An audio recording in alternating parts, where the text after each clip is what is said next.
Hello. Hi, everyone. Welcome to the expansive world of cis society, where we courageously embrace taboos around sexuality, intimacy, and sensuality and dive into the shadow. This is Taboo Talks, where no topic is off limits. Continue to join us as we expand our compassion and embrace our shadows, uniting us with it all and bringing us into the light. And welcome to today's episode, where we continue to explore money. And particularly today, we merge a fusion of ancient wisdom and modern finance. And to usher us into this divine union is our very special guest, the Golden Yogi. Yogi has been blending the art of yoga with the world of digital investment since 2017. And as a full-time crypto investor, he uses principles like patience, balance, and detachment to navigate the volatility of digital assets. Join us as we dive into his unique approach where intuition meets research and spiritual wisdom guides our financial growth. Welcome, Yogi. Thank Excited to have you you. here. You're Exciting welcome. to be here. Yeah, it's an honor to have you, truly. Like, when this topic came up, you came into my field, and I'm just so grateful that we made it happen. And um, my being's feeling super curious about some things. I have a list of pretty juicy questions that I'd love to just jump into if you're ready. I'm ready. Yeah, he is. Okay. The first one is around detachment and wealth. Um, in yoga, we're taught the importance of detachment, right? Letting go of concepts, ideas, notions, anything that we might feel a grip to. And I want to know how you reconcile this with the need to actively manage money and investments when we live in a material world. Great question. It's something in my journey.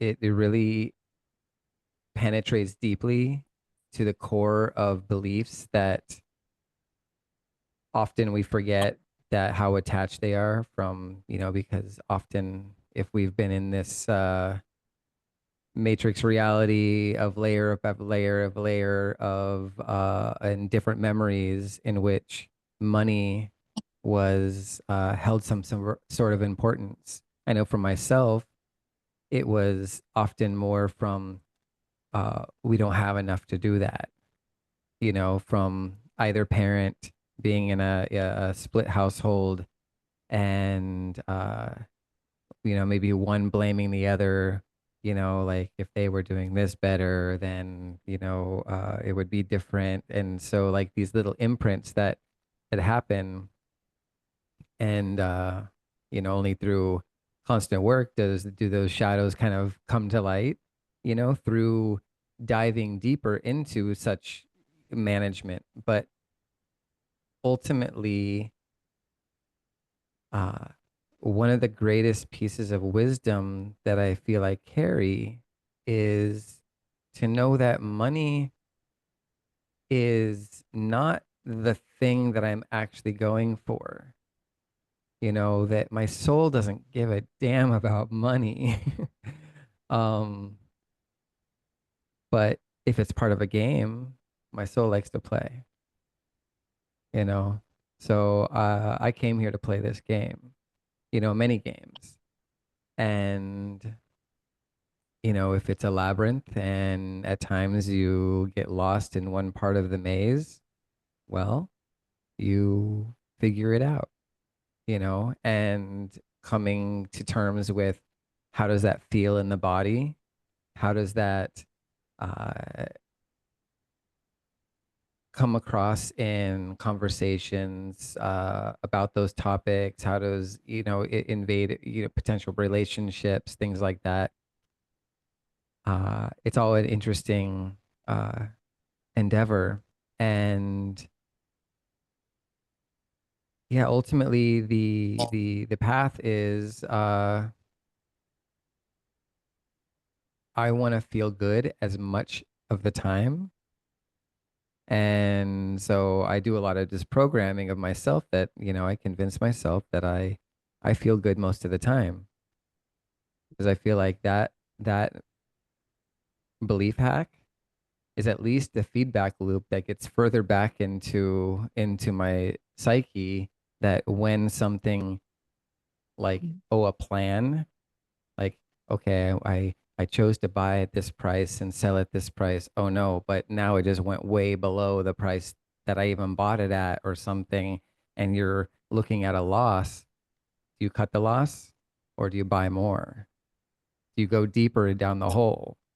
And do you sit with your conviction, and do you follow your plan that you set up for yourself when doing your initial investigation, when like this is a path of investing and letting go of the what ifs, to know that, all right, I did come up with a plan, and this is how I was going to manage the risk,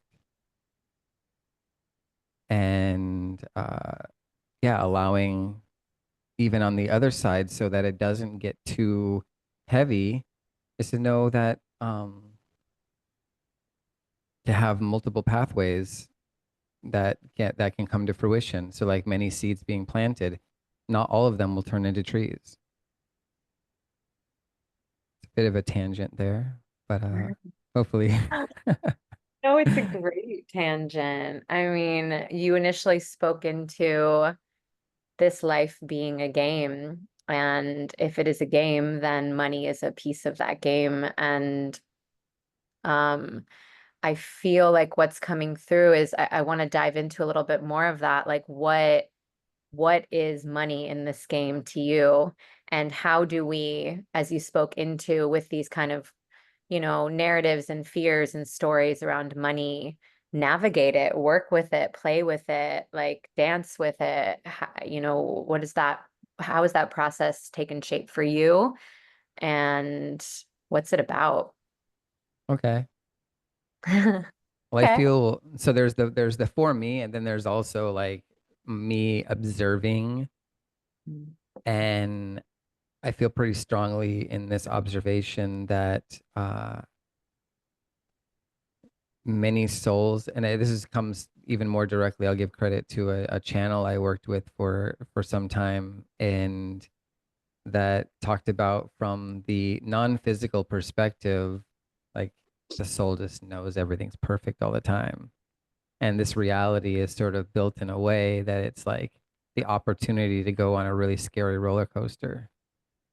And because it knows that it can get out, it's going to end. But then, like, realizing, wow, the Maya gets real once you're in it. And like, that's the idea, is it's like a feeling reality. And that many, the most, choose two major themes: lack or unworthiness. Like those are like almost like the two most popular rides at Disneyland, you know? And the lines are like, they're really long. You got to wait in a queue to get into it. And and so like the lack side, we see in the idea of poverty and the idea of scarcity. But at the same time, often you see, like, we spend a lot of time in Mexico. You see a lot of people that don't have, but like their family units, they're like, they're still playing, you know? Um, and then on the flip side, there can definitely be hardships, because based on their belief systems, like, oh no, we need to have, at different moments in time.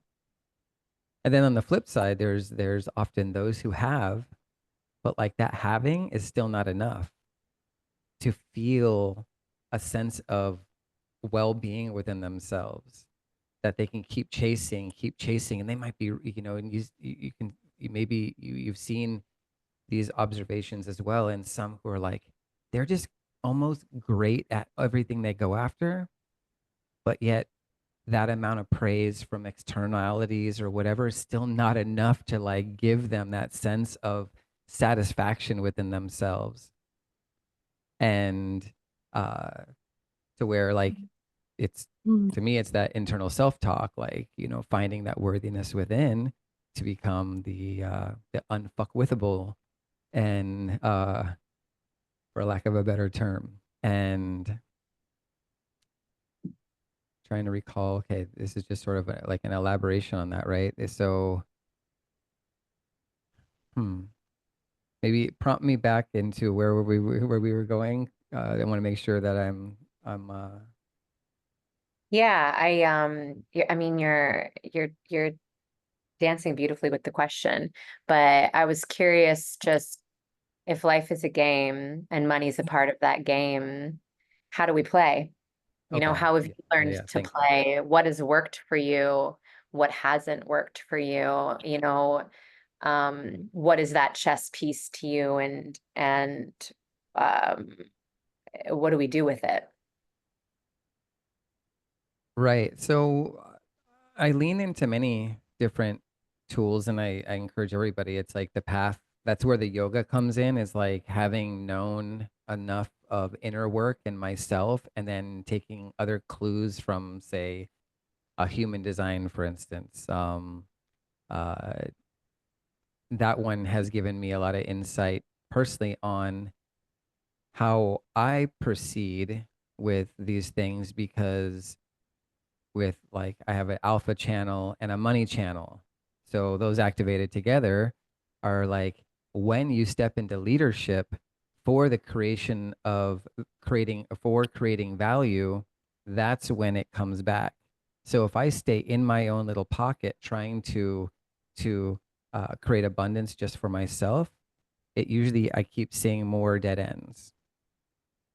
But when I'm including and I'm finding some way not to be like, I am the absolute leader and you must listen to me in this, like, overly confident or maybe fake confident, like egotistical way, but instead, like creating a crypto club, going, hey guys, I'm here to talk. And though I just know in my energy, the more I'm given an opportunity to talk, the channel flows and things start to connect, because in my design as well, I'm 5-1 profile.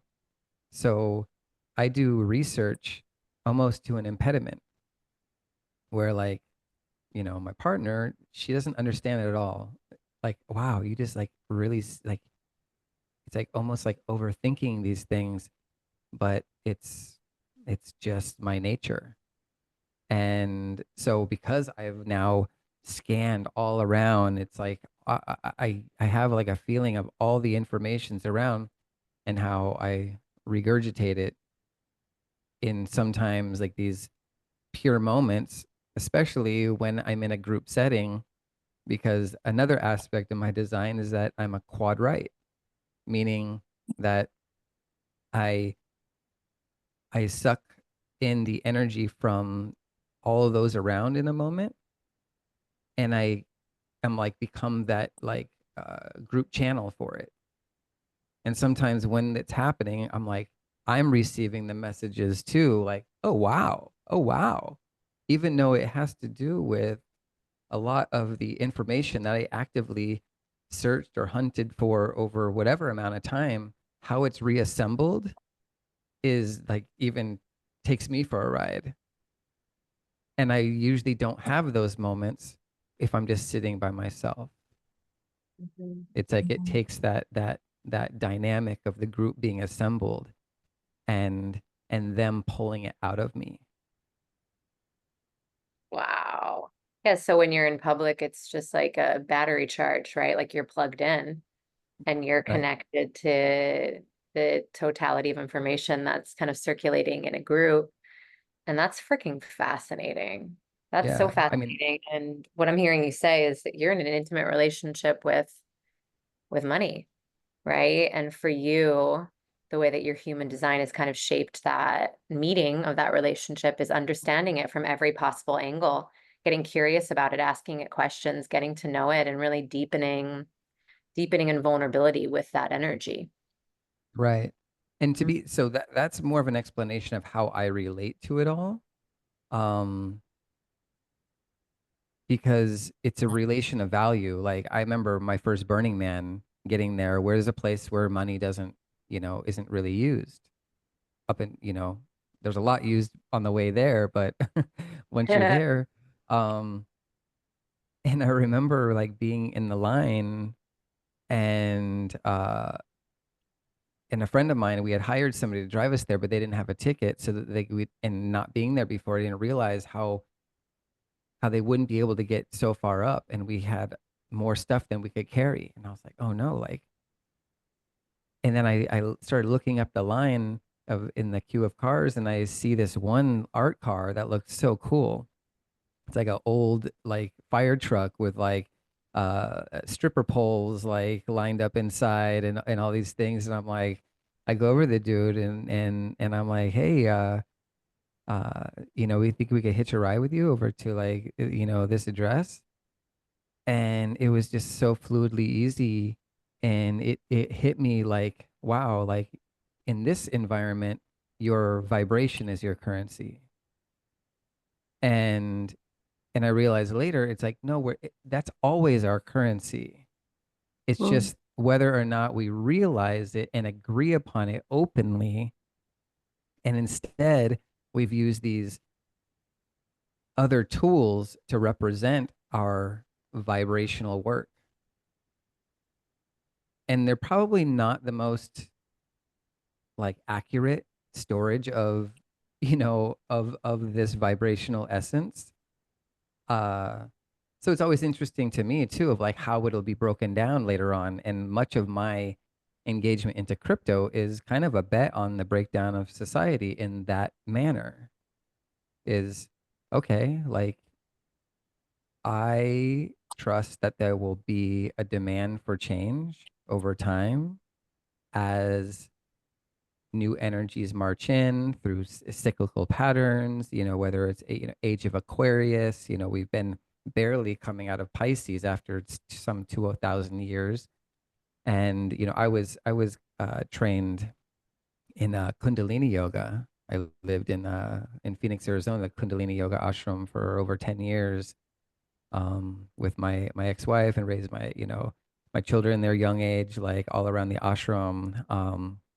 Where there was just like daily group meditation. So I really was able to tap in and dive into a lot of those principles, um, and understand many of the teachings from that particular lineage of everything was built for this time frame, and it has a Sikh component to it. And Guru Nanak was like basically this Aquarian teacher, like way ahead of his time, like almost 500 years before, going, there's going to be a time where everyone's just going to understand like what you call God and you call God is just the same thing. And pretty soon we're going to see things. It'll be hard because we'll have to break down these constructs of our beliefs. Um, and one that hits me pretty good, and I actually I tweeted it earlier, or a version of it earlier today, is there'll be a time coming up very soon where people are going to feel so uneasy in their situation and with things changing so much that those who feel comfortable with the change, they're going to look sane, where everyone else is feeling so like anxious and broken up that they'll reach almost into your car while you're, at a stoplight and be like, how are you so normal right now? How are you Yeah. holding this shit together? And because they're like, how are they holding this vibration of peace right now? And so for that, I feel blessed, and I love seeing all the various other communities, like what you guys are doing here, what ladies are doing here with such a podcast and bringing up such topics, because in the end, that's also the currency. Thank you for speaking into that. Yeah, I mean, we've been feeling as we move into this age of Aquarius that like the old systems are crumbling. They have to. Every empire lasts 80 to 100 years. Like the United States is at that point. It's like things are just going to shift inevitably. Like it's a mathematical guarantee. And yeah, energy and our vibration is the frequency. I really love that you spoke into that, like at with the story at Burning Man, because over the years I've experienced a really a beautiful thread in living all around the world, and it's been being gifted things from people, and people around me being really surprised, and they're like, wow, you always get free things, like what is that? And for years I was just like, yeah, it's just my thing. Like I just get free things. And I had this particular moment when I was in Berlin at a coffee shop, and I was just chatting up the barista at the coffee shop, really curious about their life and what they were doing. And at the end of it, he was like, you know what? The coffee's on me. And as I walked out, the code came in and it was like, your vibration, like gifted him something to the point where he wanted to give you something in return beyond the space of money and the construct of money. And it just really, like, it hit every cell of my being that when we when we live our life with an open heart and an open mind without attachment, and with this really, like, the innocence of the child, the innocence of this curiosity, the energy and frequency comes back to us in a variety of ways. It's inevitable. It's like, wow, you've given me something, and now I must give you something in return. It's just like this kind of beautiful dance.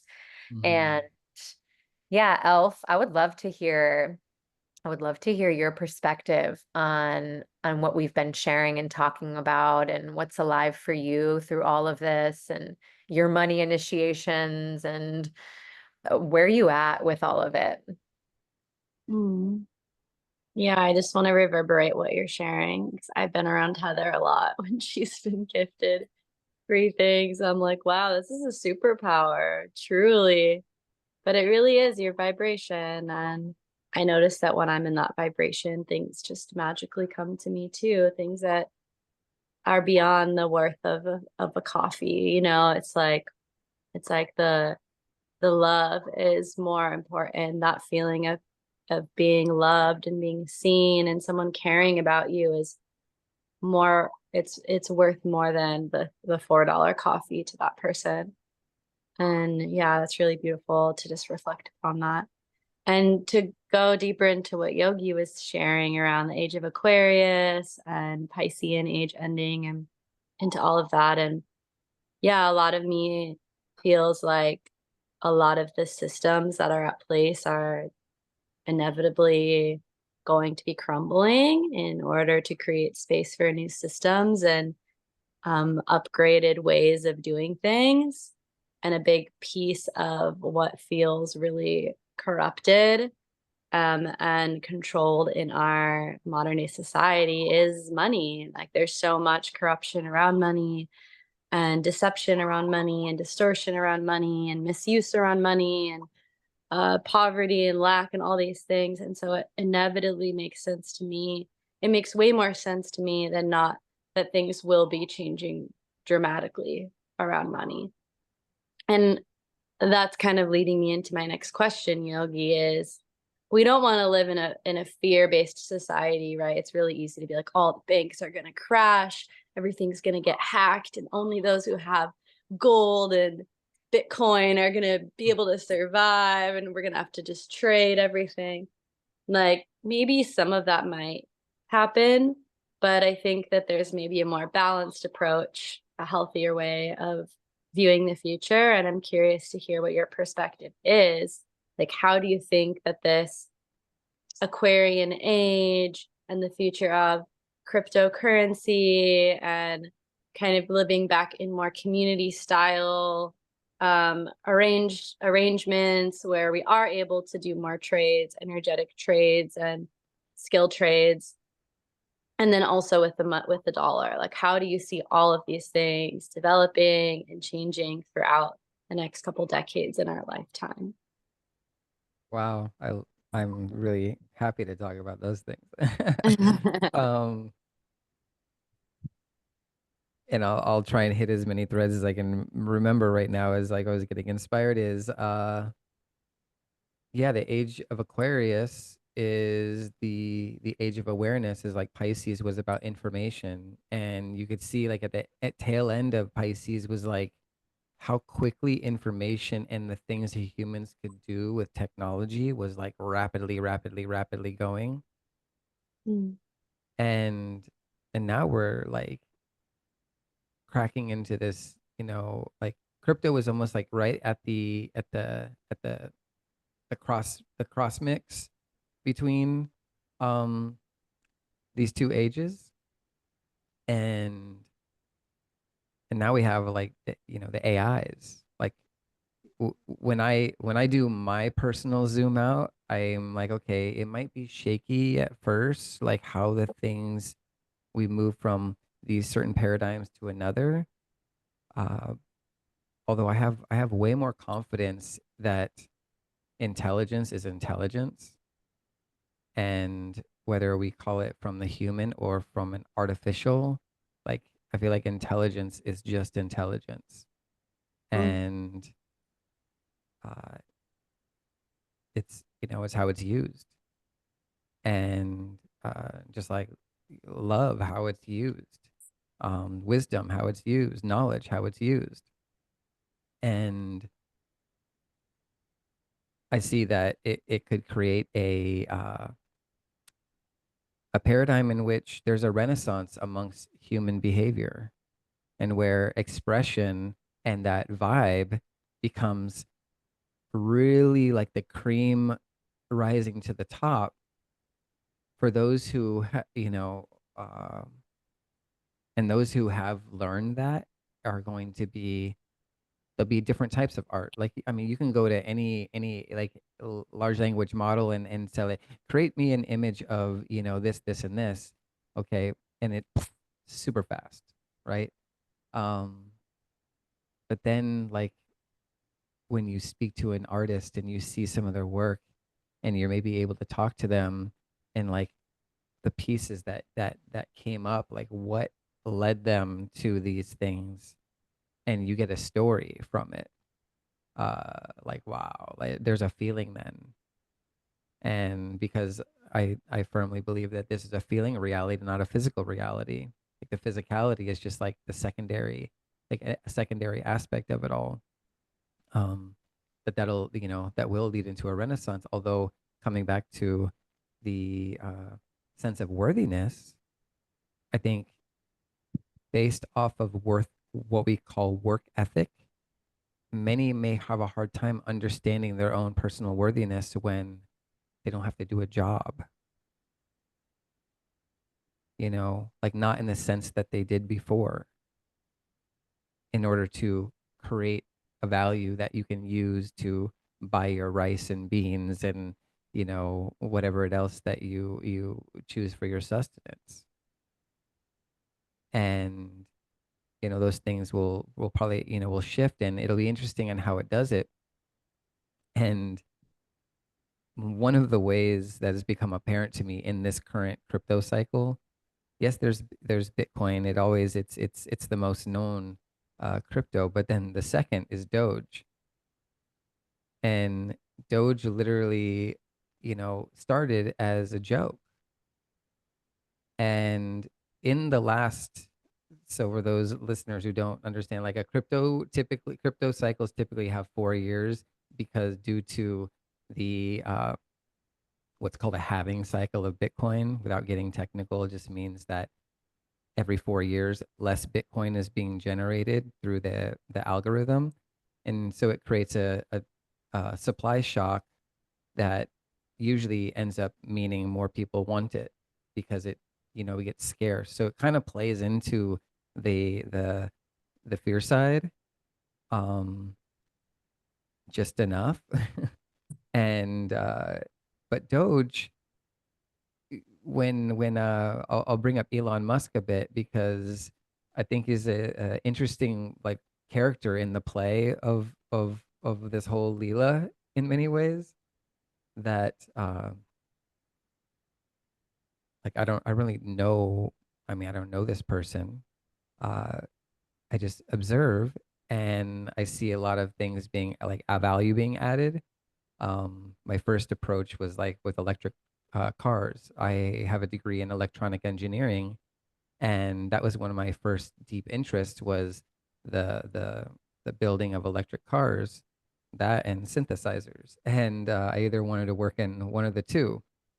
And yeah, seeing how Tesla evolved into what it is, uh, it just, to me, it seems like it's created a bunch of cool, value moving away from like fossil fuels and older tech. Um, but I guess what I really want to say more is how the story of a meme, the story of a joke has bled into what is actually happening, what is like the reality now.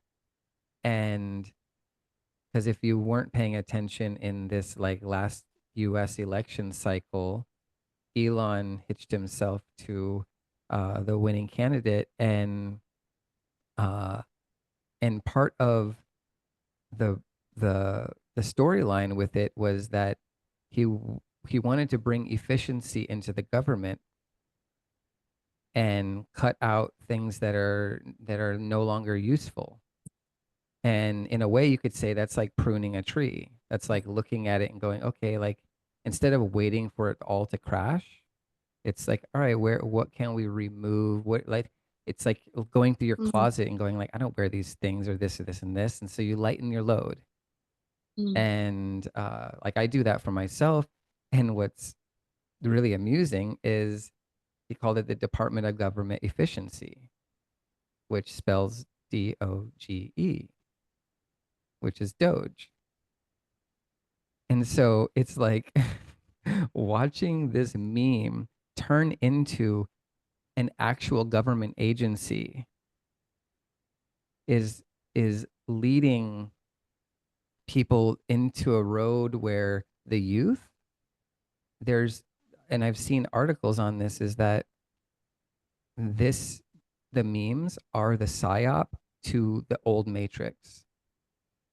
They're playing like they're playing a role into uh, your definitions of how things work. We're throwing like curveballs at it all. And because I feel at that younger, those youthful stages, they're like in it, but they're like, this, no, we're not, we're just not agreeing with this. At even, I think at a subconscious level, like I feel like their souls came in to do just something completely different. Um, and yeah, that's what I think is like they're not fully conscious of it. So it's like it's just sort of in their programming from the stage at which they entered into through their birth path. So I'm really interested in watching this play out because this is like a current like development. I mean, literally yesterday, um, Trump wrote a letter like naming him, saying that this is going to be an official thing, like, and wrote it twice in there, Doge, like, like the crypto markets couldn't have mm, loved that more. And like Doge goes pumping even higher. I get messages from people going, wow, Yogi, thank you so much for, that conversation where you told me to get Doge. And I was thinking only Bitcoin. And uh, so it's mm. just it's amusing how thin the shift of reality is right now, and it's exciting. So how it moves forward is up to each and every one of us. Um, I cannot act on behalf of others. I can just like hold my space of uh, the believability that, hey, from the very moment my head slipped out from my mother, I've only been receiving. And when you were talking about getting gifted, I saw it more as like, you're really good at receiving, Mm. like, and many stop accepting like, oh, I have to do it for myself. So that's kind of it's a beautiful virtue to recognize that hasn't really ever stopped for anybody. As hard as you may try to make things happen, there's no guarantee that that outcome that happens is what you planned for. Mm-hmm. But no matter what, you're getting something. So you're always receiving. We are always receiving. And the preparedness in for that to go, all right, cool. Well, that means I'm here for the ride. Go back to the game and let's play. Mm-hmm. And so the playfulness, like in the Sikh scripture, the Sri Guru Granth Sahib, it always talks about crossing the world ocean. And many yogis believe that crossing the world ocean is like that energy of moving it from the navel point up to the heart, because that's like the greatest distance of any of the chakras. So it's Mm. like moving it from that lower triangle, like more primal animalistic natures of first, second, third, like up to that heart center, to where uh, you can get out of the projection or the worries of the past or the worries of the future and the projections that could possibly come, like, oh, what is this world going to look like? Are the banks going to crash? Am I going to have money? Am I going to have this? What do I need to do? How am I going to be safe? Like, that's, like Alpha say, like, that's kind of the cycle many will go through. And my encouragement is to like tune into the fact that we're always receiving. So I have to trust that I've made it 47 years so far. So I'll probably keep receiving until my game gets reset. Mm. I love this distillation. And something that I just want to extract from what you shared is this idea of worthiness being tied into someone's job role and position, and then making money and finding value in that position. And then looking at people like, so, right, this like unraveling that's happening, and people having less and less security, whether that's like a job or money in the bank or whatever it is. And then this kind of chaotic energy because people don't have the things that make them that have made them feel secure and safe, looking to people like us who have been dabbling in these realms of throw me into the mystery. I have $10 in my bank account. Shit, what am I going to do? And those of us who have kind of been through these initiations, feeling more at peace now that there's all this change and turmoil in our external world, because we understand that no matter what goes on outside of us, my worthiness and my safety are an inside job. And that's something that I can always give myself no matter what. And I think that that's a deep initiation that most people don't put themselves through willingly. They would rather play it safe and feel secure, even if that's a false sense of security or a false sense of worthiness.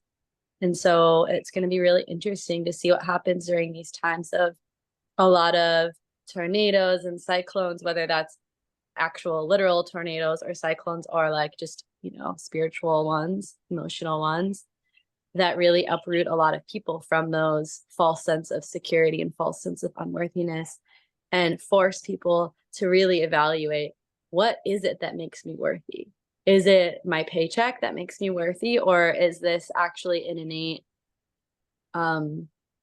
innate sense of cultivating who I am and knowing what I have to bring into the world outside of just a job role? Like, what are my gifts? What's my magic?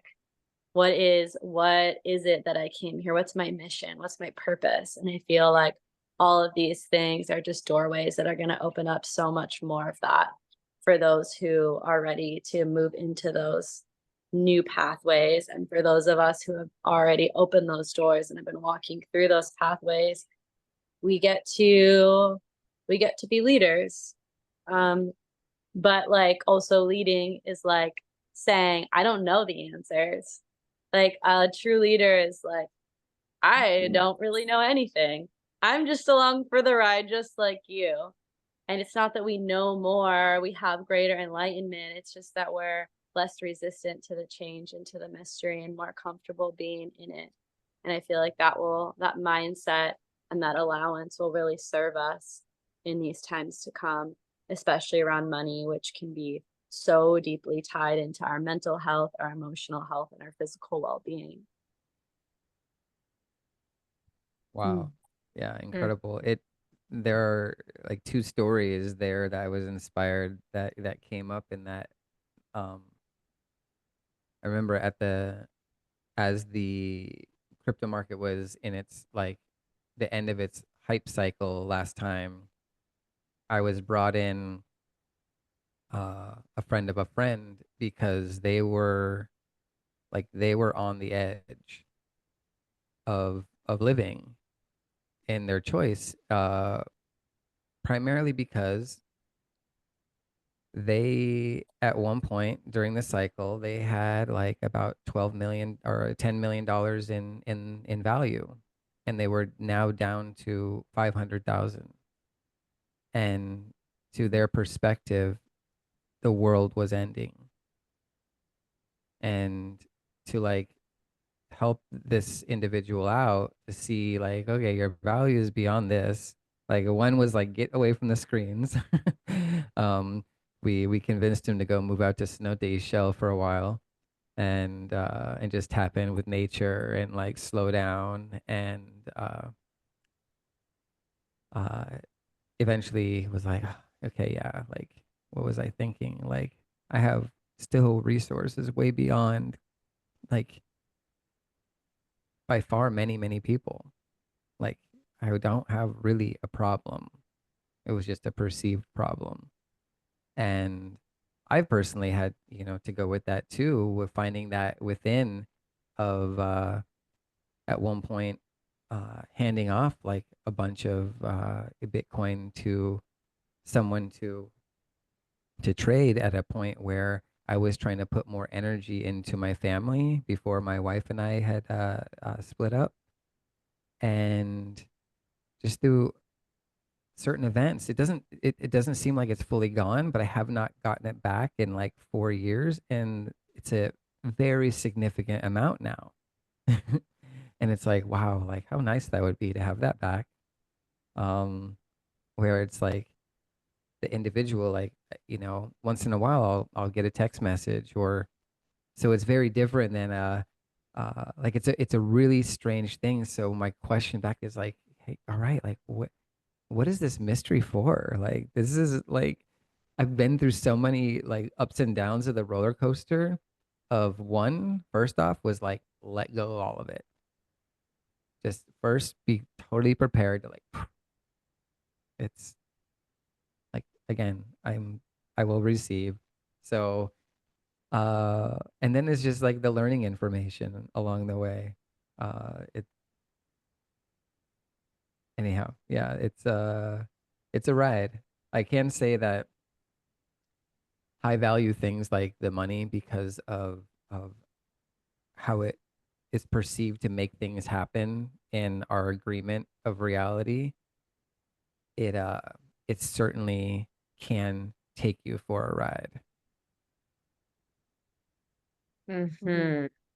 Yeah, it certainly can. Yeah, I feel like the thread of this conversation has been, I mean, we've touched on so much, but this concept of receptivity, our ability to remember that we're receptivity machines, that we're infinite receivers, and also this concept of disattachment keeps coming up, right? Like through this story and experience that you invested this money and haven't gotten it back. I recently moved through a very similar initiation where like I had invested in these things.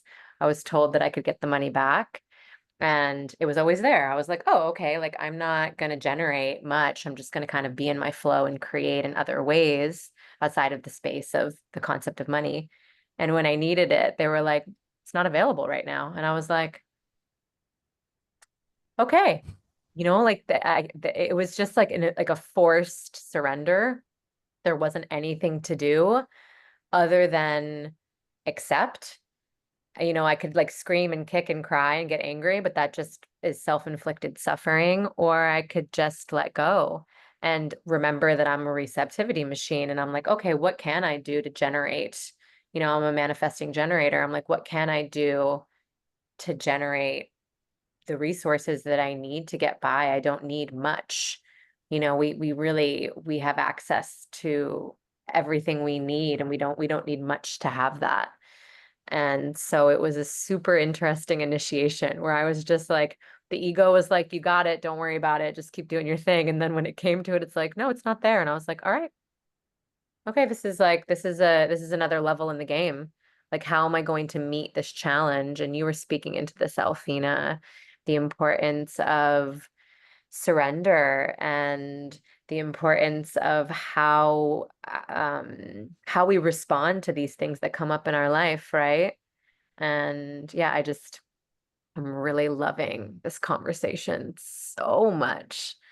Like all of the places that we're going, all of the things that we've gone into. And I just want to piggyback off something you just shared too before yeah, you ask a new question. Like this idea of non-attachment that you guys are both talking about, it doesn't, and Yogi also mentioned like that it can take you on a ride, like money can take you on kind of this roller coaster ride. And a philosophy I've really been intentionally anchoring in is like, how do I not have life feel like a roller coaster? Like my relationships feel like a roller coaster, my relationship with money feel like a roller coaster, my health feel like a roller coaster. And a lot of that comes to non-attachment, and not just non-attaching when we lose money or we don't have what we want, but also not attaching, overly attaching when we have a lot of money, when things are going really well. And it's really easy to get super excited. And like that's when we like, you know, might spend a lot of money or make certain decisions that can really escalate that ride and make it go like faster. But then typically what happens is then we drop a lot deeper on the other side of that like drop of the roller coaster. So I've been really doing my best to just feel more peace around all of it. Like peace and neutrality when I'm up, and up, whatever that even means, and peace and neutrality when I'm down. Because when I actually look at my bank account and then when I look at my life and I feel into how I feel, nothing really has changed. Like I'm still the same person. My mental and emotional and physical health are basically pretty much the same. And I feel like it's our reaction to our external environment that dictates uh, the flow of money. So if we really like cling on to this fear and these scarcity stories and we go deeper into that, then we're just creating more of that fear and scarcity versus like, okay, the money's not here right now, but I know that it will come because I always receive. And I know that I can cultivate and manifest a solution. And we kind of like stay in that neutrality and that peace, then we're energetically open to receiving versus that fear that shuts us down. So that's just something I wanted to add in. And it's like, it's an art to refine. It's definitely not like a introduction newbie art. It's like a more refined, masterful art of non-attachment that I think it's something that's really important energetically when it comes to money. yeah, it makes so much sense. I mean, keeping your nervous system regulated through it all. And I think when we initially talk about that, we're like, oh, when I'm dysregulated, right? That's when it's important to regulate. But it's like, no, when we're receiving a lot or we just won the lotto, it's like, that's actually like a super important time to stay regulated as Yeah. well, too. Otherwise, we're kind of accepting these cycles of addiction. You know, the spike, whether it's high or low, is still like, it's a dramatic shift in our energy body. And I love that you brought that into the conversation. Um, and yeah, I want to share a story came through before, and then we'll wrap up shortly so we can all make it to Crypto Club at Radio Tulum, 5 to 7 in Tulum. If you're in Tulum, hop on There you through. go. Fly I'll on be out. there in the spirit. Yeah, please. I'll save you a seat there. And but yeah, so I just moved into a new place, and before I left my old place, I decided to do a mushroom ceremony to kind of close out the chapter with that container, with that part of my life, you know, et cetera, et cetera. And one of the things that came through, I think I shared this with you, Elf, but yogi was around money. And it was one of the first kind of downloads that I got. And it was like, hey, you humans, like the more that you talk about it and the more that you stress about it, the more that you create that stress, and like just stop thinking about it and stop talking about it. Like you're just perpetuating the very issues that we're trying to get you out of as we move into this next Aquarian age, into this next energetic frequency. And I thought it was interesting because from my perspective and from what you've shared, like learning more about money and knowing more about it and getting more intimate with it has, like, you know, it's been this kind of this call, this catalyst to deepen my relationship with it. But the message I got from mushrooms was like, just stop. Like it's all going to shift. It's all going to dramatically change. And when you have that spaciousness of essentially, you know, no story around money, that's when something new can come in. And so, yeah, I'm curious what your thoughts are on this because it kind of contradicts how you've moved through your relationship with money, where mushrooms are just like, don't think about it, like just stop. Like you're crazy making. You're crazy making. Like you're recreating the same stories with your thoughts. Yeah, one is seeing it as a game instead of something serious, because then there's the playfulness always, like there's at least, like, to go even back to what Elfina, like all this kind of work, it's it's a it's momentum through our beliefs. I think we're getting a little glitchy but momentum through our beliefs is how that like deep inner stability. Are you guys hearing a breakup? Maybe Heather and I can mute our microphones. I don't know if that would help, but Yeah, let's try that for just a moment. Is where was I?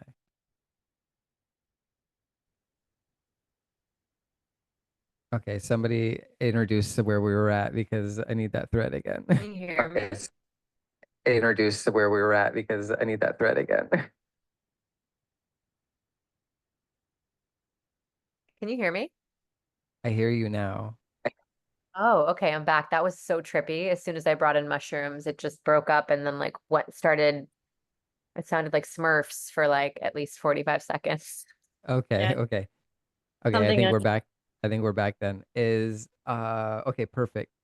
That the word mushrooms brought it back. Is I'm also like preparing with the momentum that, whether it's through many different channels, whether it's like Ra Uruhu and like basically around the 2027 and open contact concept of like that more open bridge between different intelligences and or in different beings, where there's this idea that like in a very near future uh there will be no denying this.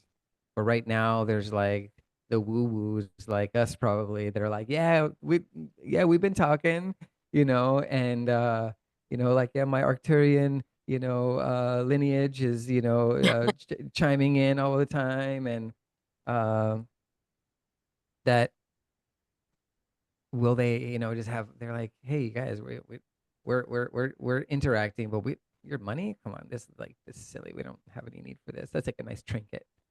It's like a French's bracelet or something like that. Okay, sure, I'll wear it, but it doesn't mean anything. That was Um, the, they were like, what? This is so like minuscule and unimportant. Like, stop thinking, yeah, stop talking about it. And I was like, it's almost like the, to- friend that keeps talking about their ex, and you're like, it's over already. Like, move on, Stacy. I love you, but like, let it go. It was like that same vibe. Super comical. They were just yeah, like, Or yeah, it's like when you want a partner and you just keep talking about how you want a partner, and then that energy just repels that because for it's like this sure. needy energy. Yeah. Just Just like forget even like about it. We already know you want it. It's a desire. It's out there. Just let it be. right. but it's like speaking it, they, like you said before, we're in a feeling reality. Like it's felt like beyond like, I want this or I don't want that. It's like the universe already feels what you want. Right. And And I think it responds more whether it's delivering it or not on the feeling that you carry. That's why I go back to one of my deepest things I implant into myself, which I learned first the idea, even just through like a bij mantra, a seed mantra, is like Satanam, Satanam, Satanam, or Vaheguru, Vaheguru, Vaheguru. It's like putting that, because the idea there, and I'd love to just comment on this for a minute, is the idea is that we have our consciousness, we have our subconsciousness, and then we have our unconsciousness. And the way I look at it is that any moment in time, maybe this can change at different times, but typically in a certain period of our life, the subconscious can be looked almost as like a container. And let's say the container is this big, right? But then at the top of our head, that the crown chakra is this 1,000 petal lotus flower, and every second, each petal is like bringing in a thought. So it's like 1,000 thoughts a second minimum. All right. And where's this information all getting, handled? And the idea, one of the key things of meditation is slowing down enough to where we're not getting any more inputs, that you're only processing the inputs that are already there, and that you can look at them without attachment as they filter up, and then they can fade away, because those thoughts each have a weight to them. Like a physical, there's a weight. That's why it's like the idea of like Atlas, like holding the world on its shoulders. And uh but here's the thing is, if that subconscious container doesn't get emptied, just like we drink water, we got to go pee. We drink food, we go do something else. But with our thoughts, if you're not emptying that container as well, then it spills over into the unconscious. And this is where also I say that because the things that we maybe don't want there spill over there, and they become unconscious activities, but we can play with it and we can almost become consciously unconscious, which I think is one of the most dialed in things, because you chose what to put into your backup program, so much so that it's working for you. Like, for instance, if probably all of us have been driving a car long enough that you've been on like a highway that you have to like go up a ramp or whatever to get off of it, and you're driving for 10 minutes and you space out and you're totally safe and you miss your exit. And it's like, oh, and when you realize, wow, I was driving autonomously, like really not paying direct attention. And that's because we've been doing it so much that there was space in the back bandwidth to handle that activity. And that most likely in the moment, any other thing came into your field that would interrupt what was normal, it would have brought you back in, and you're like, oh, okay, yeah, I got this. The consciousness would have took over again. And so that's the same thing is, I feel good most of the time. I feel good most of the time. I feel good most of the time. Like I really get into how I feel this. I feel good most of the time. I say most of the time because it gives me room for when I don't, and I don't beat myself up either. It's like just give it enough wiggle room that most of the time, oh, I'll take it, you know? And then we're back into that feeling reality that when these other things occur that are part of the play, but that's the Maya too, that sometimes you forget that we're playing and they look serious again. And then those serious feelings come in, you know? And so when those serious feelings come in, it's like, oh, it's not supposed to happen this way, right? Because literally, like, like a negative to me, and one of those emotions that are like a not feel good emotion are there as a signal flag to tell you that you have a belief that is not true. Because if you're like, oh, whenever it rains, I don't have a good day, and you wake up and it's raining and that's happening, is that going to dictate how your day goes now? Like that's still an ongoing choice. Like it hasn't actually come to fruition, but you're defining it before it has, because of this built up belief. You programmed yourself to accept that as, oh yeah, it's not going to be good like this. And it's just like as simple. And we have so many categories that we might put ourselves into with this. And anyhow, it's like I want more like ultimate truth background programming in myself. And that's like my rails for like keeping cool, you know, and going, oh yeah, yeah, okay. It's like it rebounds me more into like, yeah, it's not that serious. It's not that serious. I love this analogy and what you were sharing with the lotus and the thoughts and meditation being this like almost spiritual shower, mental shower to cleanse and purify the overthinking and to also protect the purity of our subconscious, knowing that extra conscious will move into our unconscious. So to be really extra attentive to what we are thinking.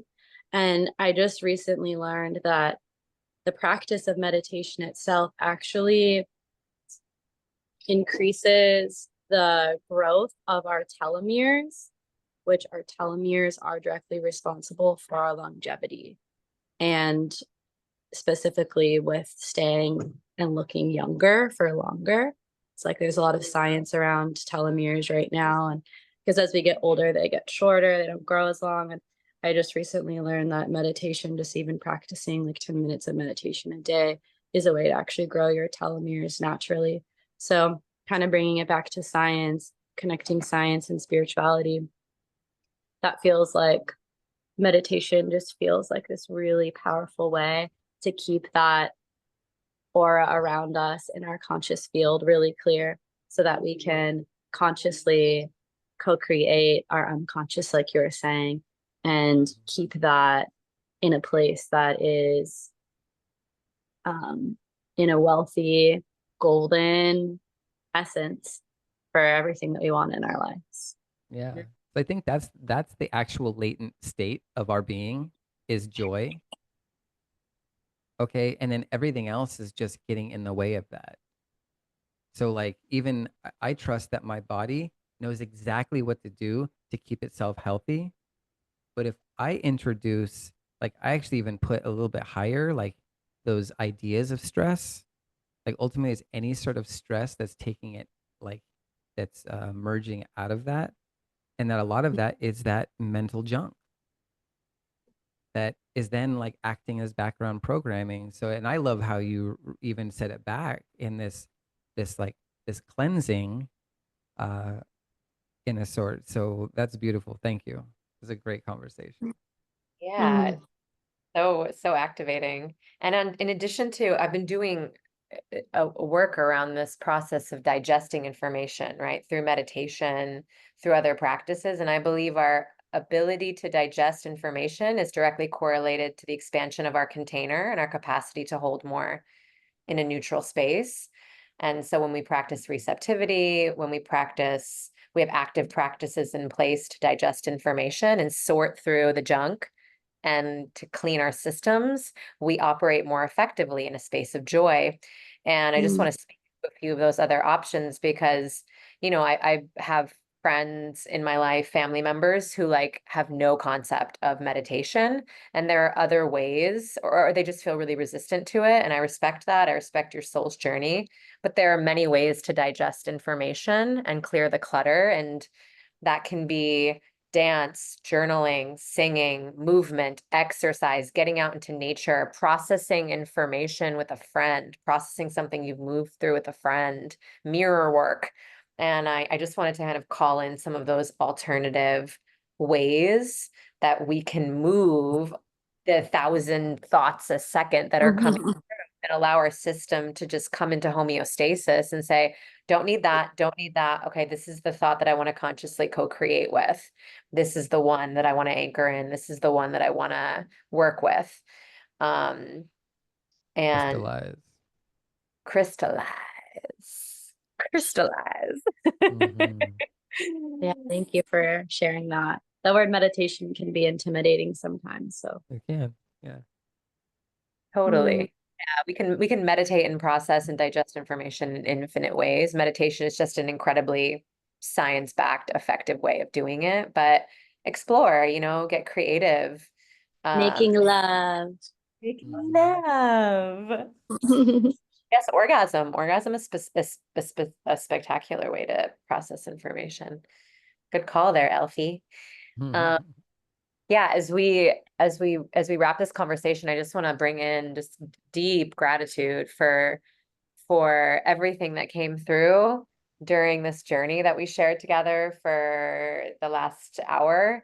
And yeah, thank you, Yogi, for your devotion to love, for your devotion to transparency and clarity, for keeping your channel so clean and clear and allowing what came through today to come through with ease and grace. And thank you, Alfina, for all of your insight and your beauty. And you have such a particular way with words, which is why I fell in love with you to begin with. We were at this ceremony yogi down on the beach at ECAL, and I heard her speak, and I was like, I will create with her. Like as soon as the words dropped from her mouth, I was like, this is my co-creatrix. Like I'm doing it with this one. It was just a knowing. So anyway, I just wanted to express gratitude for the way that you speak and the intentionality behind it.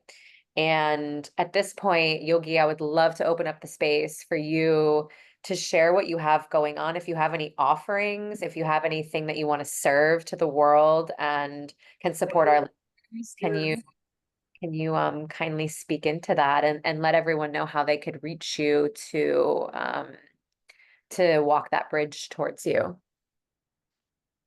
Yes. So Tulum Crypto Club is one of them. It's an open, free forum to come pop in. Now, of course, that is at this. It's only traditionally been available to those who are there in person. Uh, Fortunately, this is just our second week back that I've landed back, and it is at Radio Tulum, and they have a very strong internet connection. Where in the past we've always been at the beach, and it's been shaky. Um, that being said, we're going to be looking at, if I get a little bit dialed in with it, of perhaps like being able to throw it up on a live on Instagram or something like that. That way people can tune in from anywhere. Radio Tulum is really dialed in. I mean, they have a Function One sound system to like really great clear mics, and so I think we can accomplish this. I just have to put some energy into it. Probably after I get back from a little Colombia trip over the weekend for a friend's birthday, and we'll come back and dial that in. As far as everything else, uh, I don't do like teaching courses or any of the kinds of these things. I continually try and get people to realize their superpower more instead of trusting in someone else's, and also knowing uh reminding people that like where do they want to put their energy when they're creating, because I know often like I had a dear one of Ola's close friends like came to her place fell through, so she stayed over for a night, and I was like talking about something. She's like, I should just like be trading more or whatever. I'm like, wait. You want to do that, or do you want to have your guitar in your hand barefoot in the sand? She's like, yeah, I want that. I'm like, of course you do. I already know. Like you're gonna you know love the thing that you love, follow your passion, and everything else like comes into play. And so I always try to help people find out what is their level of where they want to invest if they have capital to do that, and then find the avenues, that find the things that they can do it with the appropriate amount of tension that they're willing to put into it. Because Mm, like the low level memes where people are getting the dopamine hits all the time, that's like a casino. And like you got to have that readiness, casino readiness for that. yeah, thank you for speaking into that. And yeah, thank you for you. Thank you for all that you do. And for sharing your embodiment with us today. And outside of the space of that, I just have to share that if you ever want to have the best dance partner of all time, like come down to Tulum and hang next to Yogi, because like if you look at any if you look at any video playback of an event in Tulum, like Yogi's up front, and like that you're the most like joyful, present, energized dancer that I've ever encountered in my life. So I feel like that's also part of Thank your you. medicine. Yeah.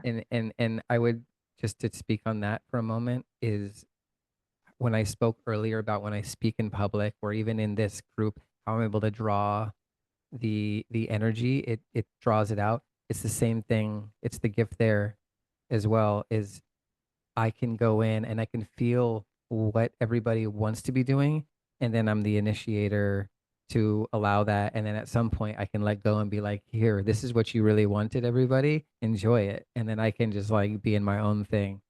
And You're the truth. You're like the yeah. truth space. And Mm, so Oh, it's fun to use this role in various ways. And I'm interested in how it develops in other ways too. absolutely. It's infinite. We're expanding every second, and that's incredibly exciting. As was this conversation. Like, thank you again, both of you. thank And you. yeah, wow, what Mm, a gift this was. And thank you for all of you tuning into this episode of Taboo Talks. We would not be here without you. Infinitely grateful for your attention, your energy, your curiosity. Please don't miss a single second of these conversations where we continue traversing the new earth with leading minds like Yogi. You can subscribe on Spotify and Apple Podcasts, and be sure to look out for Cis Society Taboo Talks. And if this resonated with you, if you feel like you've received something from this, we ask you, please share these important conversations. And if you're interested in joining the conversation, send us a message on our Instagram at Cis Society World, and we would be elated to add you to our private WhatsApp community where your important voice gets to be heard, and we have conversations just like this. And in the interim, please stay sensual, stay curious, and remember, the only thing taboo is not talking about it. We'll see you all next time.